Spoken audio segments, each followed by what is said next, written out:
A story from something you forgot along the way. And today's story is number 65. It's the last story of this book. And then from tomorrow, hopefully, we will have a new reading. Okay, story number 65, page 176.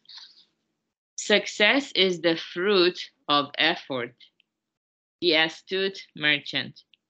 Long ago, there were two merchants who always crossed a narrow mountain pass with dry goods loaded on their backs. One day, one of them plopped down on a rock by the roadside. Exhausting, isn't it? He sighed. Let's rest for a while. You know, if only this pass weren't so high, we could cross it easily and make more money. He looked up balefully at the steep pass. I disagree, replied his companion. In fact, I wish this pass were higher and steeper. You do? Said the first man in astonishment. Whatever for? Do you enjoy suffering? How strange.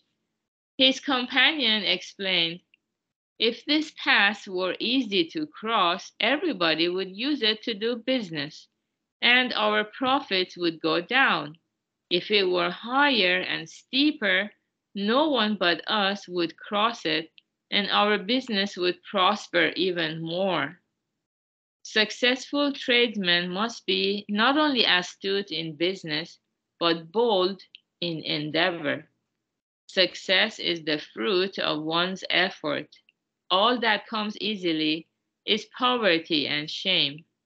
The harder the task, the more glorious the triumph. Okay, very good. Yeah, this story is also another story that transformed my life. Because when I was younger, I didn't know how our future, our destiny, or fate, whatever you want to call it, our future is being unfolded exactly in accordance with the seeds we are planting right now.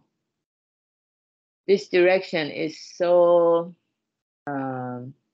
like it's happening unerringly according to the law of cause and effect taught by the Buddha, that the sooner we come to see this relationship between the cause and the effect, the more we focus on planting seeds of happiness instead of kind of daydreaming about the kind of future we envision for ourselves. It is good to have a vision and kind of bring it to the mind. It's a visualization technique. That's important too.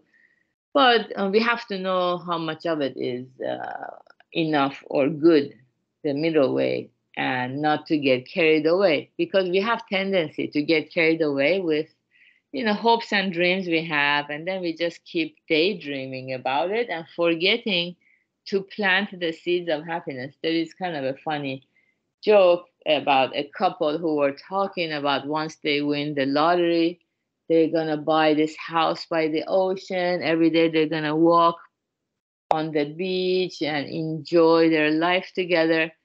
And they were just daydreaming out loud. And the daughter came in and said, "Oh, when are you gonna buy your lottery ticket?" They didn't even have the habit of buying the lottery ticket, just daydreaming. So, it's obvious the result is out of reach when the seed is not even planted.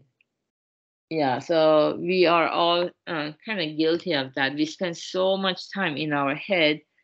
If not daydreaming, we ruminate about our past.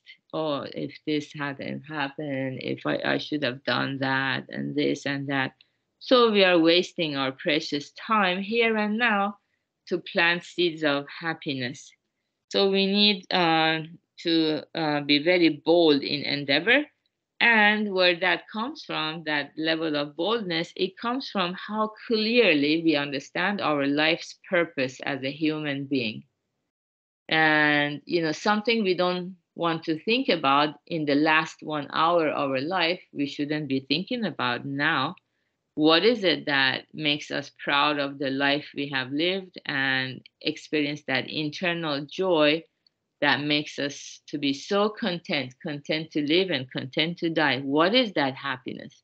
That joy, unconditional joy of being alive. That's what we are learning through Buddhism. So the more clear we become about that purpose, naturally, the more effort we put in. And I think that's why we are all here. We see our purpose more and more clearly. So good job, everyone, for being here. Today is Tuesday. We will have advanced group session by Morita Sensei at 7 a.m. Pacific time. And have a beautiful Tuesday, everybody. Bye-bye.